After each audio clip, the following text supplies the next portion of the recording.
Hello hello. तो कैसे हैं आप लोग? तो आ गए हम सेकंड क्लास में ग्रेविटेशन के। स्टार्ट करेंगे। छोटी सी क्लास होगी, ज़्यादा बड़ी होगी नहीं, क्योंकि इसमें सर ने ज़्यादातर थ्योरी बताया था, क्वेश्चन कम ही थे। स्टार्ट करेंगे पहले सवाल से। क्या है भाई हमारा पहला क्वेश्चन?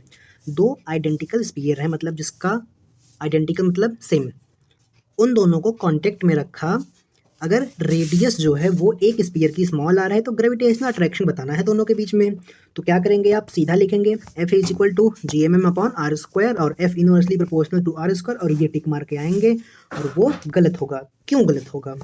क्योंकि हमको डेंसिटी और मास के बारे में कुछ आइडिया नहीं है। तो हम एक काम करेंगे, क्या, नीचे आर को रहने देंगे और ऊपर हम मास की जगह पर डेंसिटी रखेंगे। डेंसिटी क्या होता है? मास अपन वॉल्यूम। तो मास की जगह पर डेंसिटी रखने के लिए हमको डेंसिटी इंटू वॉल्यूम करना पड़ेगा। वॉल्यूम स्पीयर का क्या होता है? 4/3 पाई आर का क्यूब। ये मेरा वॉल्यूम होता है। ठीक। तो यहाँ पर दोनों मास सेम है तो m का स्क्वायर हो जाएगा, तो इसका भी स्क्वायर हो जाएगा। तो जब इसको यहाँ पर रखेंगे तो आर क्यूब का भी स्क्वायर हो जाएगा। तो ऊपर क्या बचेगा? आर का पावर 6 बन जाएगा, और नीचे आर स्क्वायर। ये ऊपर जाएगा तो आर का पावर 4 हो जाएगा। तो मेरा आंसर जो है वो आर का पावर 4 पॉजिटिव में आएगा। तो आज के बाद ऐसे ध्यान रखना, ये मिथ है और ये मेरा ट्रुथ है। आगे चलेंगे अगले क्वेश्चन पर। जेई मेन का सवाल है ये, इसलिए थोड़ा सा अच्छा है। नीट का होता तो खराब ही होता। अब देखो, तीन पार्टिकल दिए हैं। तीन पार्टिकल हैं जिसमें दो का मास स्मॉल एम है और एक का मास कैपिटल एम है। हमको अरेंज करना है। चार कन्फिग्रेशन दी गई है rank wise according to their magnitude. देख लेना, मैग्नीट्यूड है, डायरेक्शन नहीं लिखा।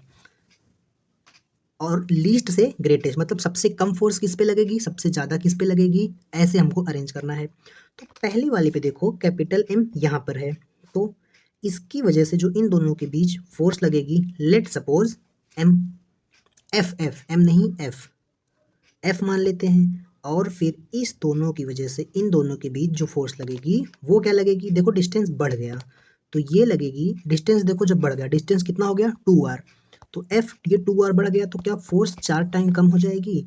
तो इसकी वजह से जो फोर्स होगी वो f/4 होगी। दोनों सेम डायरेक्शन में है तो दोनों को जोड़ेंगे तो ये 5f/4 आ जाएगी नेट फोर्स। तो ये कितनी हो गई? 5f/4। अब हम सेकंड वाले पे चलते हैं। एक बात बताओ, इसको बीच में रखा, इसको मैंने बीच में रखा, और एक फोर्स इधर लगेगी एक फोर्स इधर, तो यहाँ पर भाई नेट फोर्स तो जीरो ही हो जाएगी। तो सबसे कम कौन होगा? दो। तो भाई तीन ऑप्शन में सबसे कम है। अब सबसे ज़्यादा कौन होगा वो देखते हैं। अब देखो, एक फोर्स इधर है एक फोर्स इधर है, दोनों के बीच 90 डिग्री, ये सिंपली √2 टाइम्स ऑफ एफ हो जाएगी। अब इसके बीच प्रॉपर एंगल नहीं दिया है तो हम क्या करेंगे, हम इसको 60 मान लेंगे क्योंकि इक्विलैटरल जैसा दिख रहा है, मान सकते हैं। तो ये कुछ √3 एफ के आसपास आ जाएगा। अब आप एफ को अरेंज कर लो, सबसे ज़्यादा 2, उससे कम, उससे कम कौन है? उससे कम मेरा 1 वाला, 5/4 हो जाएगा तो ये 1.2 के आसपास आ जाएगा। और ये मेरा 1.4 है, ये मेरा 1.7 है। तो क्या पहले 2 फिर 1? तो ये नहीं होगा। उसके बाद क्या? उसके बाद थर्ड, तो दोनों में थर्ड है। भाई दोनों ऑप्शन ही सेम दे दिया, इसको एडिट करना था। ठीक है कोई नहीं, ये वाला ऑप्शन सही है। दोनों ऑप्शन सेम दे दिया तो क्या कर सकते हैं। अब हमको फोर्स बतानी है सॉलिड स्पीयर की वजह से। अगर स्पीयर का रेडियस r/2 कॉन्सेंट्रिकली रिमूव किया, मतलब ऐसे यहाँ से रिमूव किया, तो नई फोर्स क्या होगी रिमेनिंग पार्ट से। ये पहली बात, एक स्पीयर है। अगर मैं r/2 का रेडियस का काटूंगा तो कितना मास कटेगा? तो सिंपली r³ के प्रोपोर्शनल हो जाएगा इसका मास, क्योंकि वॉल्यूम के प्रोपोर्शनल होता है। तो m/8 मास कटेगा। कैसे लिख दिया? जाके सेंटर ऑफ मास और रोटेशन दोनों अच्छे से पूरा पढ़ के आओ। ठीक। तो m/8 मास कट जाएगा तो बचेगा कितना मास? पहले m था, m/8 निकल गया तो रिमेनिंग मास कितना है? 7 m/8। ये मेरा रिमेनिंग मास है जब काट दिया इसको उसके बाद का बचा हुआ मास। तो मुझे बचा हुआ मास मिल गया। मुझे क्या बताना था? मुझे नई फोर्स बतानी थी रिमेनिंग पार्ट की वजह से और स्मॉल एम मास की वजह से। तो मुझे तो मास मिल गया तो मैं सीधा फोर्स लिख दूंगा, क्या, g इंटू ये वाला mass 7 capital M divided by 8 into small M. नीचे डिस्टेंस क्या है दोनों के बीच? r², तो सिंपली r² कर देंगे, कोई दिक्कत नहीं है। तो क्या अगर मैं इसको पुरानी वाली के टर्म्स में लिखना चाहूँ तो ये वाली वैल्यू क्या मेरी p इनिशियल है, f इनिशियल, तो मैं 7/8 ऑफ f इनिशियल लिख सकता हूँ f फाइनल को।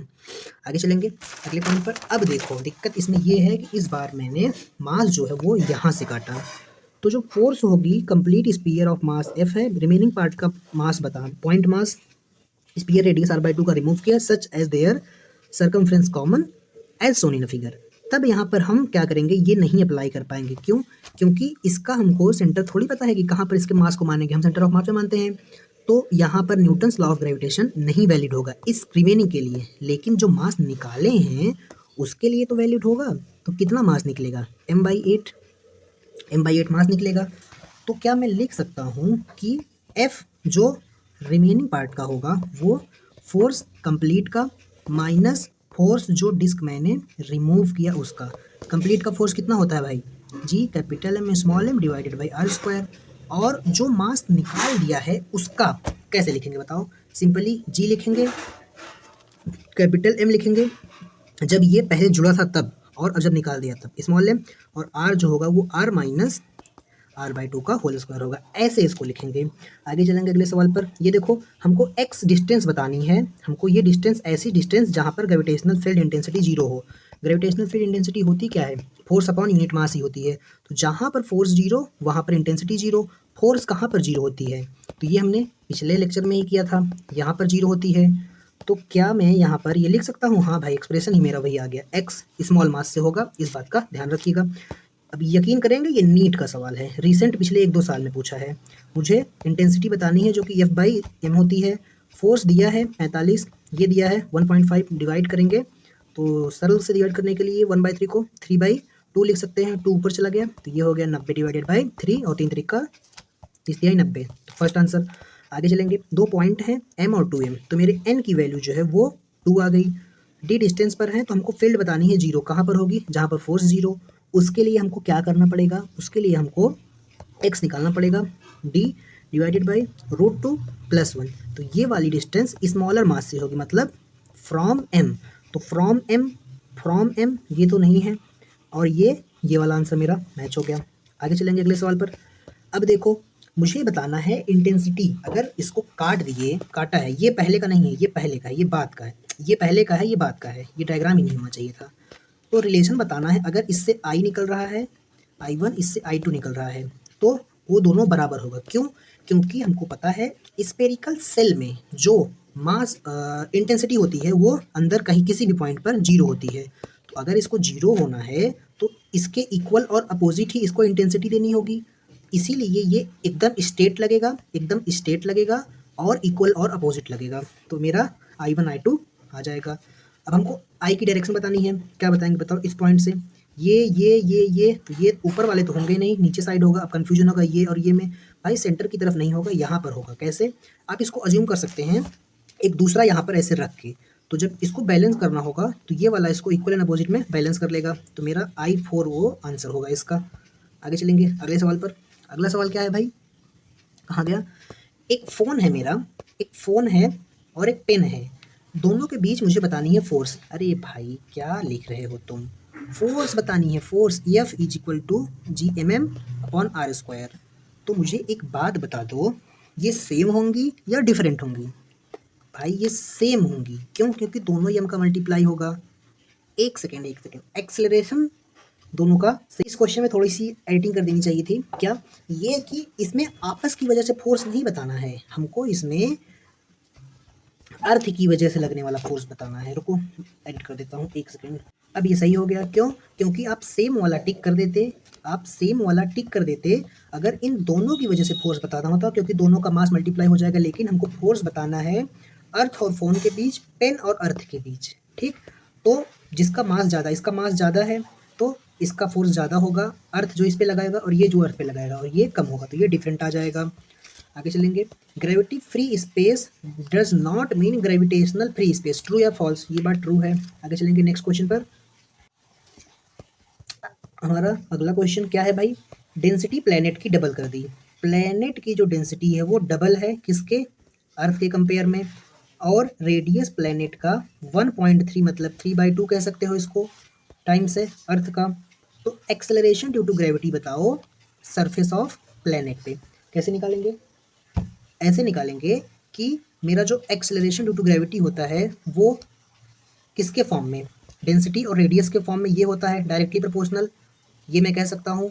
तो क्या अगर मैं प्लैनेट और अर्थ दोनों के लिए रेशियो लिखूं तो मैं acceleration to gravity on that planet और ग्रेविटी जो अर्थ पे होगी वो, अब यहाँ पर हम सिंपली दोनों को लिख देंगे। प्लैनेट की वजह से 2 टाइम्स ऑफ अर्थ, तो यहाँ पर 2 टाइम्स ऑफ डेंसिटी अर्थ, इसका मल्टीप्लाई हम कर देंगे 3/2 टाइम्स ऑफ डेंसिटी। एक सेकेंड, ये रेडियस है, क्या लिखा है मैंने, ये रेडियस है, पहला वाला डेंसिटी था। तो रेडियस जो है वो अर्थ के कंपेयर में 3/2, 2 नीचे आ जाएगा, इतना टाइम्स हो गया। अब नीचे क्या है, दूसरी चीज़ क्या है, दूसरी चीज़ ये है कि नीचे अर्थ का डेंसिटी और अर्थ का रेडियस होगा। तो क्या अर्थ के रेडियस से अर्थ का रेडियस कैंसिल, अर्थ के डेंसिटी से अर्थ का डेंसिटी कैंसिल, तो बचा क्या यहाँ पर 2 मल्टीप्लाई बाई 3 डिवाइडेड बाई 2, 2 से 2 कैंसिल, तो कितना आ गया मेरा, प्लैनेट पर जो डेंसिटी है अर्थ के कंपेयर में 3 टाइम्स, तो कितने टाइम्स अर्थ के कंपेयर में है 3 टाइम्स, तो जब इसको हम इस साइड लेके जाएंगे तो उस प्लैनेट पर जो ग्रेविटी होगी वो अर्थ की 3 गुना है। तो मेरा आंसर सेकंड वाला आ जाएगा, हाँ सेकंड वाला। आगे चलेंगे अगले सवाल पर। 2 प्लैनेट है, दोनों की डेंसिटी सेम है लेकिन रेडियाई डिफरेंट है, मतलब दोनों का डेंसिटी सेम है और जो रेडियस है वो डिफरेंट है। तो हमको बताना है एक्सेलरेशन ड्यू टू ग्रेविटी कितनी होगी। तो हमको अगर डेंसिटी दिया है और एक्सेलरेशन ड्यू टू ग्रेविटी और रेडियस के टर्म्स में जो डिपेंडेंसी है वो यही होगी। क्वेश्चन में क्या बोल रहा है, ये सेम है, तो इसके बारे में बात ही नहीं करेंगे, बात करेंगे रेडियस के बारे में।